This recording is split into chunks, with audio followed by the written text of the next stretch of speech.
quick turnaround this time compared to preparing for the Rose Bowl. Is it unusual, or have you guys been able to do everything you wanted to do in this point? You know, our preparation has been very similar to a normal road trip, so it's been actually the exact same schedule. We just pick up an extra day down there, so everything's been right on target. The goal line stand where you stopped Jameis was one of a few fourth and short situations where you guys have gotten yourselves off the field. You take a particular level of pride seeing your guys step up in those moments. You know, we were happy because we executed and guys made plays, but I guess there was an excitement because we stopped them. But at that point in the game, it wasn't. At that point in the game, as a staff, we were thinking, okay, we got off the field. What do we need to correct? Because we knew it was going to be a war.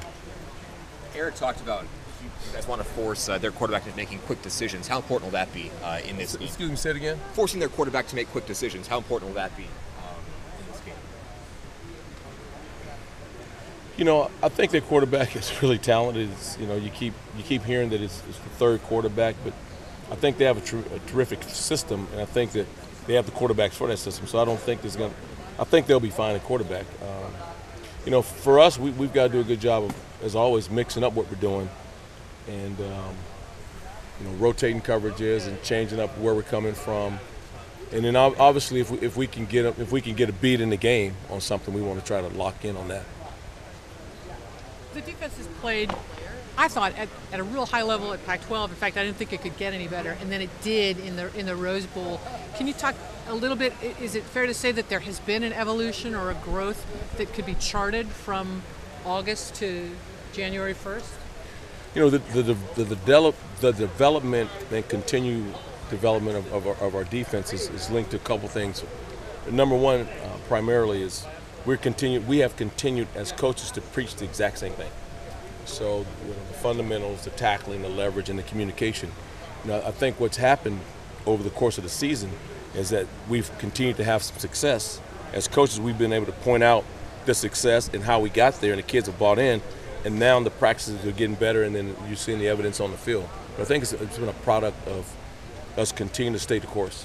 And continuing in that vein, when Tony Washington had the bow and he got the penalty, and then he had such a great game with the stupid score at the Rose Bowl, do you rip a guy when he makes a mistake, or are you sensitive and nurturing and supportive, or how do you keep a guy like him in the game? He also had that tackle on fourth down.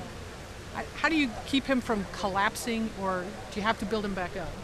You know, with your players, you know, there's going to be ups and downs, and when guys make mistakes, you know, you have to evaluate what type of mistake. You know, there's some penalties there's some penalties that you can accept, there's some penalties that you can't accept, and obviously, you know, early on that penalty that Tony had was one that we couldn't accept. Personally, I didn't have to discipline because the world did. You know, by the time we got off the field, I mean, the world, he knew, and so it was a matter of just keeping his head focused on the next game and how to handle that situation when it occurred again. And Tony dug his way out of it, got his head up, and it was used as a lesson for everybody because you know there's players always coming in, young players coming in, older players going out. So you always try to share the experience of everyone to better the team.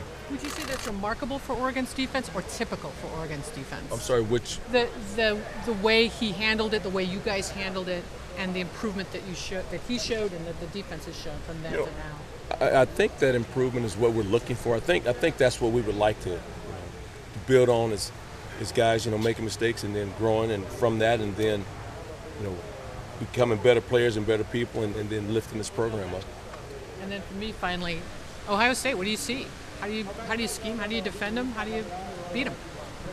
Ohio State, solid across the board. I mean, there's no weaknesses.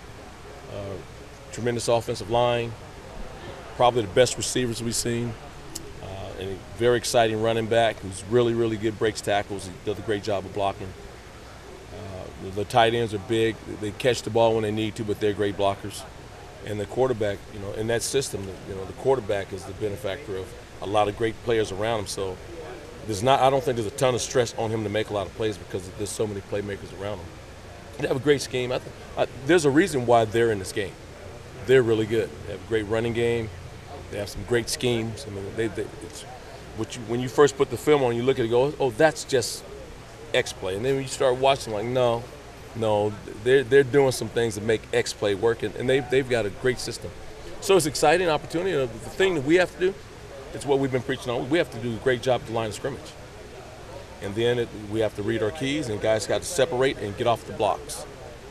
And then we have to have a convoy to the ball, because when that ball gets on the perimeter, those backs, if you let them through the line of scrimmage, they can go the distance. Same thing, if you let a receiver catch a hitch and there's no one there, those guys can go the distance. So we've got to do a great job with our fundamentals.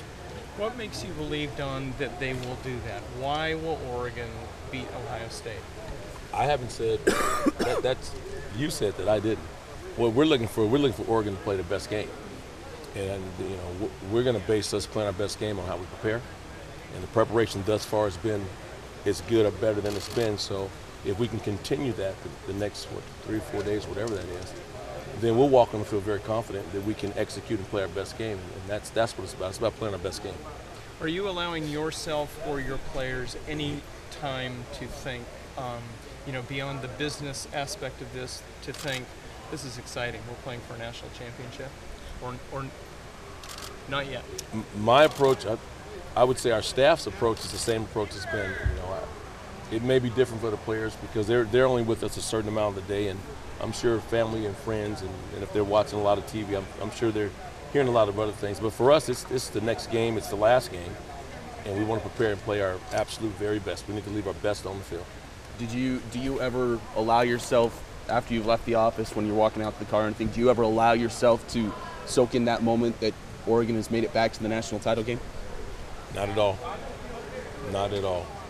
Oregon needs to play their best football, and I'm being honest. I refuse to do it. Did you get a new suit? Did you get a new suit for the game? No, but I have a couple in the closet that are relatively new. Hey, Coach, we hear a lot of players and coaches. Excuse me, that's pretty funny. But I appreciate it. I really do. Yes, a lot of coaches talk about how close this team is, how special this team is. What makes this group of guys so close, so special? I think every year in January it's a new team, and so you go through the process as coaches of trying to determine leaders, and you do a bunch of exercises, and you go through mat drills, you go through some tough exercises, and try to see who's gonna come to the front, and then you continue to coach as coaches to push everyone, and then it just happens. It's hard to put your finger on exactly what it is that makes them so close, but this unit is a lot closer than a lot of teams we've had, and I'm sure a lot of our success is in part to that. Don, when people talk about Oregon's culture, what do you think that is? Some people think of the uniforms or the offense, but what does that bring to mind for you? I would say our culture starts with Coach Helfrich, and he does a tremendous job of challenging our men, to be grown up, to get up, to do little things, make up your bed, to do all those things. And then he speaks, he addresses the team in a fashion that we are a family, his family, and this is what family members do. And I think we have I know we have the right kids because those kids buy in and do it. And so it's comes from the top, and all of us, we have a lot of the same, we have a lot of same values and beliefs as coaches. And we have players that buy into what we're doing, and we have the right kids that what we're saying means a lot to them. And so I think that's what's at the essence of our culture. Coach, you've always kind of been ahead of the curve here in taking care of players and trying new things. How are you guys keeping them fresh this week with an unprecedented schedule, an unprecedented game? Coach Helfrich, from the beginning of the season, how would I say this? He's had a plan. He's really organized. But there's been a plan from August all the way until this game. And, it tapers back. So some of the activities taper back. There's, at some point, the next couple of days are probably less physical, more mental. But he has it all tapered out. And then it's connected to Coach Radcliffe and how much we do and what we do for recovery, the nutrition. It's a whole plan. And we believe in it, and it's been successful. It's been very successful to this point. So we believe it's going to get us where we need to be in this game. Will they get any extra time off once y'all get to Dallas, or is it the same schedule once you get there? Same. We get to Dallas. I think we're only there for 3 days or 3 days and we play, and so I think the schedule is going to remain the same. We're going to continue our routine. Is this team or program more ready for this now than they were 4 or 5 years ago? That's a tough question to answer. Because 4 or 5 years ago, we were a different team. We were totally different. The defense was different. The offense was kind of different. There was different leadership. not only on the field but at the top. So it's hard to say. My role has changed. I know that I'm more ready. I feel more comfortable now than last time. But the last time we were in this game, I was in a different role. Back then, did it seem like that everything was still happening very quickly? I mean, you guys had so much success kind of rapidly coming. Was the program ready for it quite yet back then? Oh, I think so. I think so. I think we went in and played a terrific game. We had a couple opportunities to win the game and didn't make 2 or 3 plays. So I think the previous time we had a shot, and I think we have a shot this time. You're a man with a great sense of style. Are you okay with gray uniforms? Whatever we wear, I'm okay with any uniform. I just want to get out there and get our best performance. There's some people upset that there's no green or yellow showing because that will be showing on Monday. I have no comment. I just want to play our best.